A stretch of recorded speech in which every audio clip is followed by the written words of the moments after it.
CB400 na carb galing Caloocan. Ano to eh, pinulout ko na lang dun kasi hindi ko masikaso dun, medyo maraming kailangan gawin.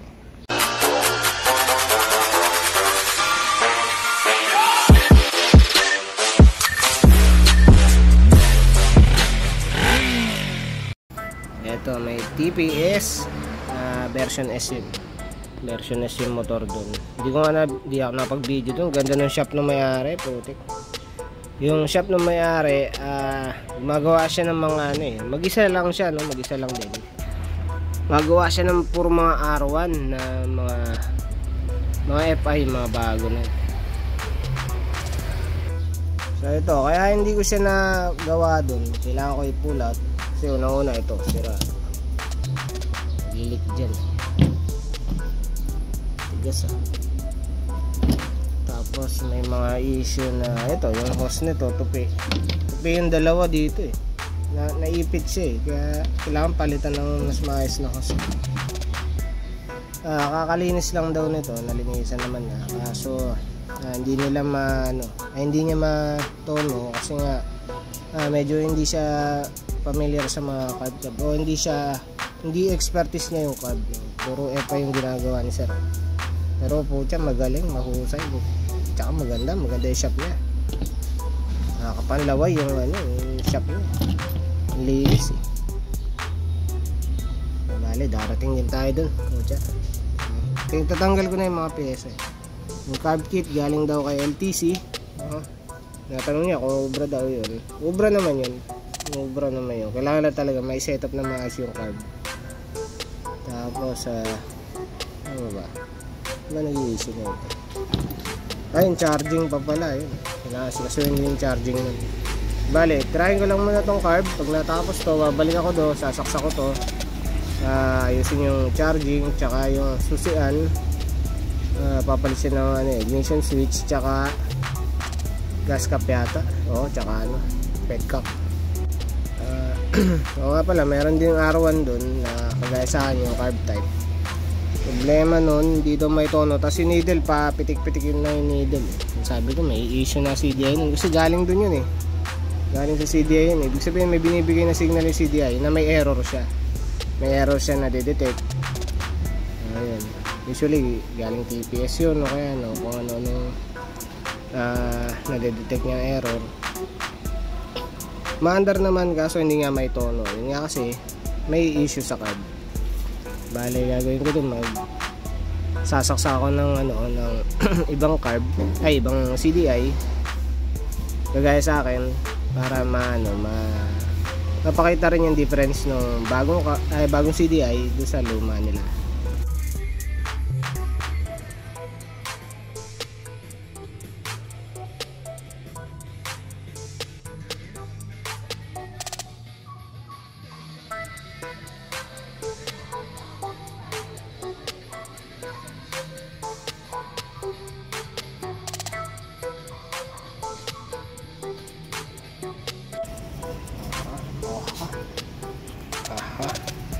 Hindi ko muna sinara maigi kasi naiwan ko yung shaft para sa floaters.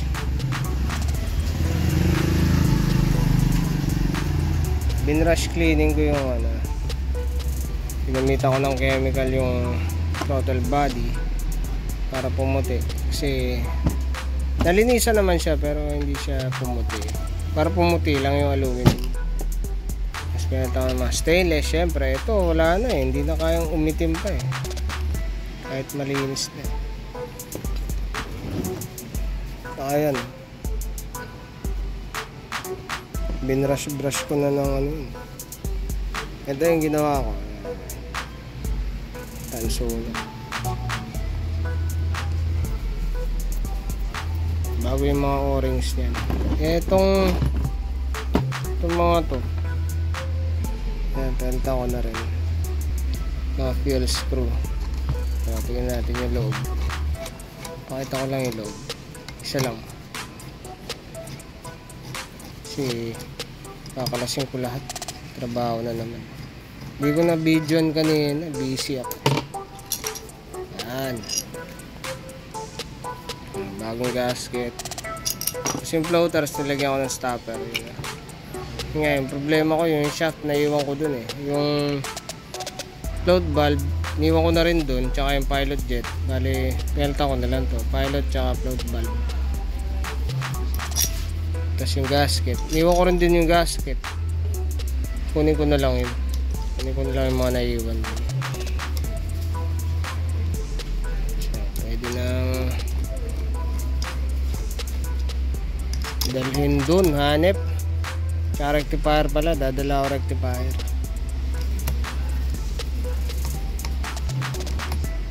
Ito mga to, naka 2.5 turns out lahat. Bago spring, tsaka tawag dun, washer, tsaka o-ring. Tapos to, dinagdagan ko ng spring kasi kulang siya ng isang spring. Dinagdagan ko ng isang spring. Tapos yung spring dito wala. Spring sa synchro. Kita ba dito? Wala yung sa gitna.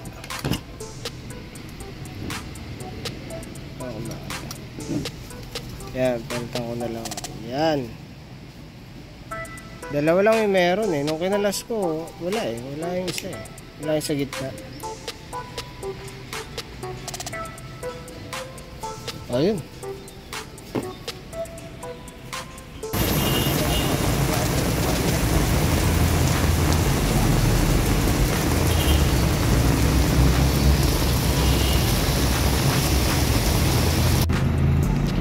Mukhang wala nang ulan, putik, matutuloy din. Tutuloy na ako habang di na ulan. Lalagyan ko ng plastic para sakaling umulan eh. Tsaka to, yung pump naayos ko na rin. Parang sira yung pump.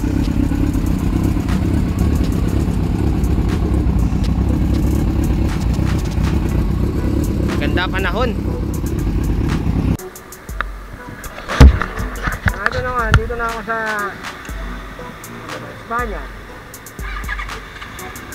Gusto ko lang mag-record. Para makita nyo rin yung behavior ng CDI. Ito kasi yung CDI na ginawa ko eh. Convert ako ng CDI dito sa yan. Convert ako ng CDI dito sa ano ko eh, sa R1. Para makita nyo rin yung yung behavior niya. Pucha, traffic. Ayan, traffic. Maghahataw-hataw sana ako para makita nyo yung kasi ang daming nagiging komento sa CDI conversion na daw na hindi na makahataw, hindi na makasagad yung RPM.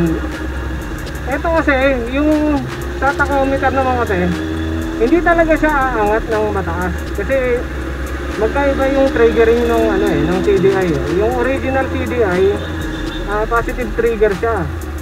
Itong replacement kasi negative trigger kaya hindi niya makukuha yung yung tamang RPM eh. Pero sa andar kuha niya yung yung pinakamataas na RPM.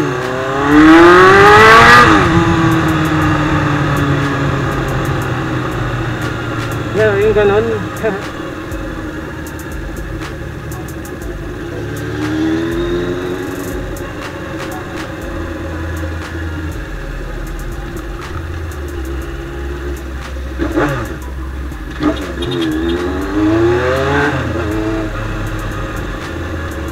Traffic. Pa North Caloocan. Dati ang gagawin ko ito, kakabit ko lang yung card na sinetap ko. Tapos na-try ko magpalit ng CDI dun sa isang R1 yung kasi mukhang may problema na yung CDI nun eh. Ang sabi nung mekaniko natin dun, minsan naandar, minsan hindi. Ganun yung behavior. Tapos pitik-pitik yung tachometer. Ayun. Yung mekaniko natin dun talagang hindi siya maalam masyado sa card, sa mga CDI. Medyo sa latter part siya sa mga FI. Dami niyang R1 doon na ginagawa, nire-rebuild yung makina. Talagang by the book. So masasabi ko, mahusay talaga yun. Mamaya bibidyoan ko yung shop niya para makita niyo. Ganda, ganda ng shop.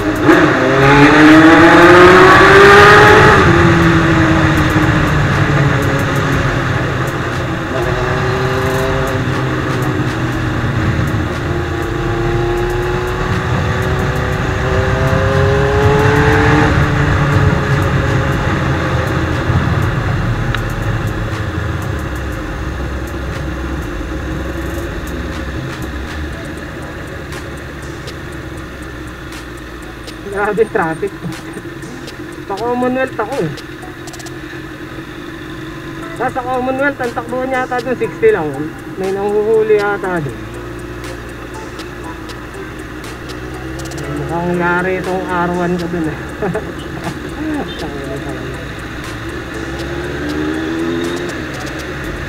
Wala na ako masyadong dinalang tools kasi jack naman yun. Ang worry ko lang, baka mainis siya sa akin na hiram ako ng hiram ng tools. Pero nakakainis yun, diba? Gumagawa ka, tapos may pero mo ang ganito, pero mo ang ganyan, diba? Mamaya makita nyo, ang ganda ng shop niya. Na ano, na-inspire ako. Actually, nabuo ulit sa akin yung inggit eh. Yung word na inggit. O, talaga. Ang ganda kasi, na malinis, kahit na masigip. Alam mo yun, maliit yung area, maliit yung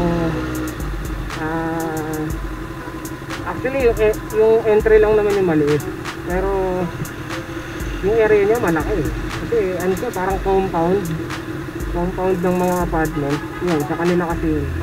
Tapos isang unit dun ginawa niyang shop.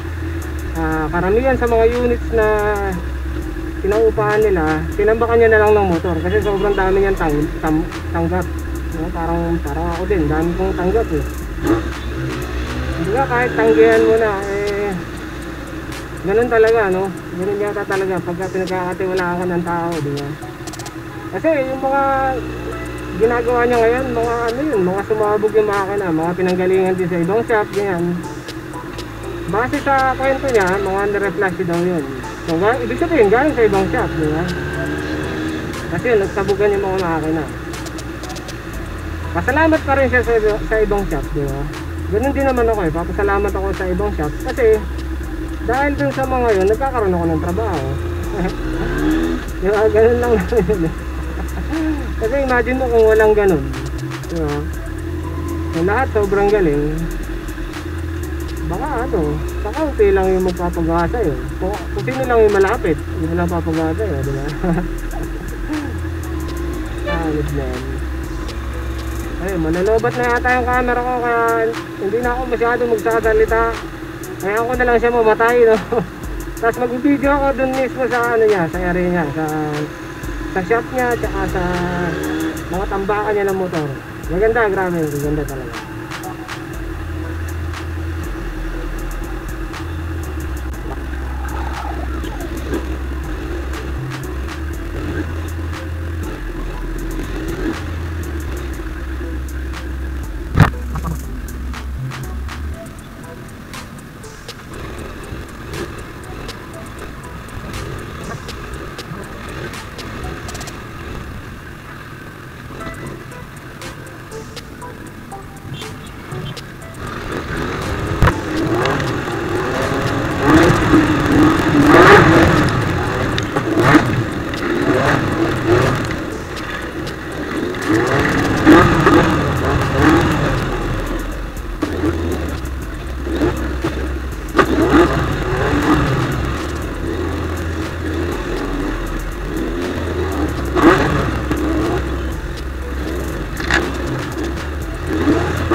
sa video ko. Sama ka sa video ko.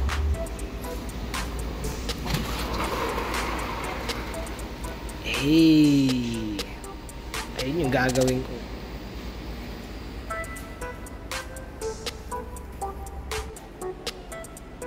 Meron din siya mga ganito.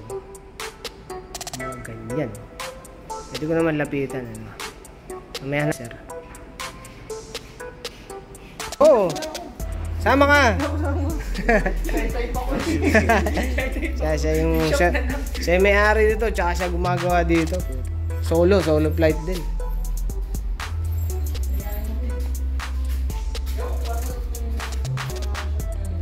Mga sabog na makina dito dinadala. Okay lang ba pakita ko yung ibang ano mo, ibang ginagawa mo? Para maano rin natin. Kung ano. Tsaka sa akin dinadala eh.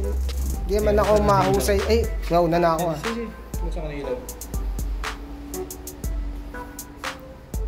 Hindi ako maalam sa mga ganito ka ano eh. Yung mga modelong motor eh. Kaya yung mga ano, mga sumabog na makina, sumabog na kung ano. Ito kabubulang oh. Sabog din to no, sir? Sabog makina din to no? Konti lang naman. Konti, ito baba. Sa may-ari nun. Dami pa. Dun. Di ko na-video ang lahat, sir, ha. Kasi baka, ano. Baka makita ng mga may-ari. Ayaw sila. Dami motor. Meron dun. Yan, ilan dyan. Dun. Dito. Mga tenant dito. Puro mga motor. Tapos yung ano, yung pipick up mo na motor, yung dilaw, o video ang orange. Kasi para makita nila na ano, na pwedeng pick upin. Pero yung pang pick up niya medyo maangas din. Hey! Mags pa eh. Yan o. Ito, ang ganda na ito oh.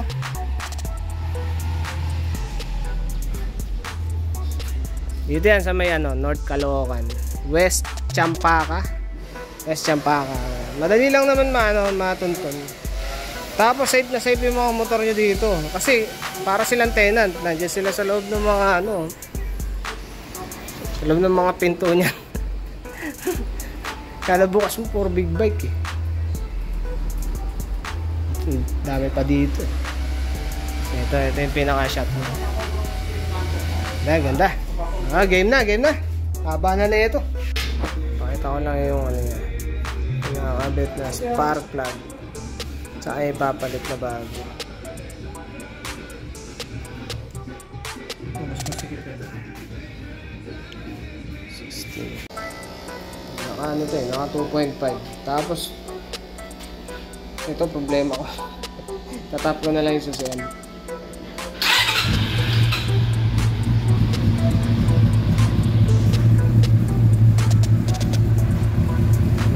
Sa kable ay bumalik agad eh. Pagka tinaas mo siya, hindi siya makabalik agad. Ito naiipit.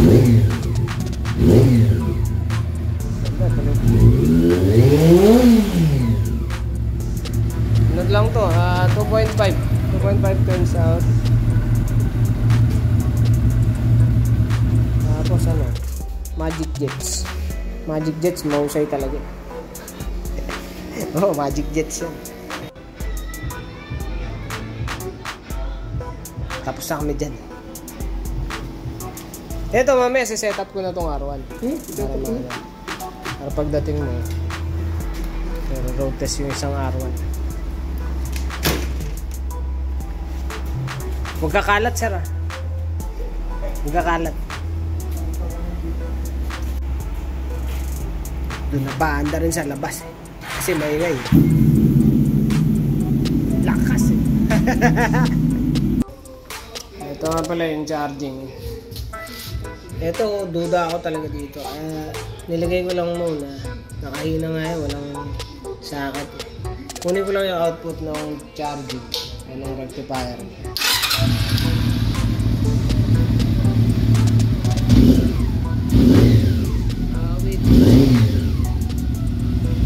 with ice.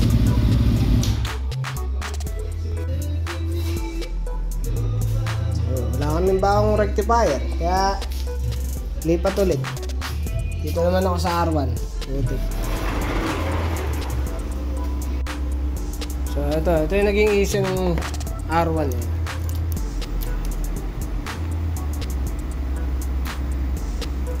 Yan. Meron siyang ganyang issue.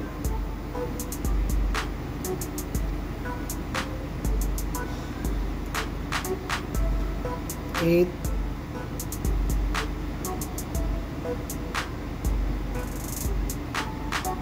4 tapos 8 ulit. Parang error code yun.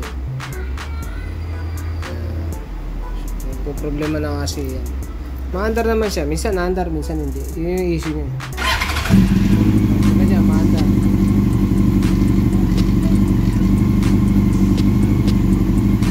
Tapos hindi maitono yung card. Nahirapan itono yung card. Gagamutin natin yung ganyang issue. Gagamutin natin ito. Malupitang CDI. So, ito na nga, no. Palit ako ng CDI. Ayan yung CDI niya eh. Wala na yung pitik-pitik, diba? Siya pitik-pitik.